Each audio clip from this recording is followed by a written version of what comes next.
Ever thought about life's big puzzles? Like what happens when we die and move from what we know to what we don't? Since always people have been thinking about this, today we're going to talk about the idea of life after death, using the Bible to make it easier to understand. In the vastness of the universe, our lives are like threads woven into a larger fabric. But what happens when our thread is cut, when our life comes to an end? According to the Bible, when we die, our spirit immediately separates from our body. Our bodies, once vibrant and full of life, are left to decay and return to the ground. One day when Christ returns, these bodies will resurrect. Until then, they will remain in the ground. We are made from dust, and in death we become dust again, as stated in Ecclesiastes 12:7. But what becomes of our spirit, that intangible essence that makes us who we are? For those who are spiritually dead, who have not sought forgiveness for their sins, they are destined to suffer their just punishment in hell.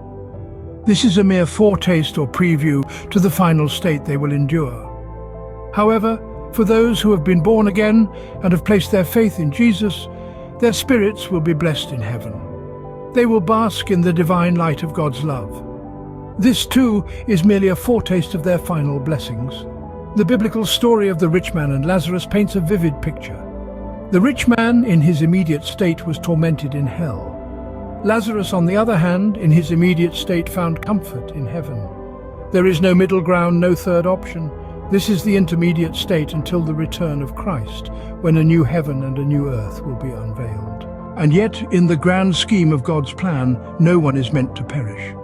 As stated in 2 Peter 3:9, God is patient, not wanting anyone to perish, but for everyone to come to repentance. To summarize, the concept of life after death as perceived through Bible texts suggests that upon death, our spirits separate from our bodies. The spiritually dead are destined for hell, while those reborn in faith will find their place in heaven.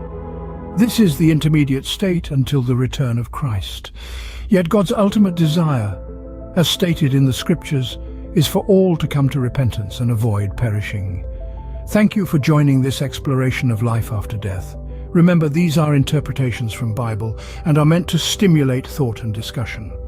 Until next time, keep questioning, keep seeking, and keep exploring the depths of your spirit.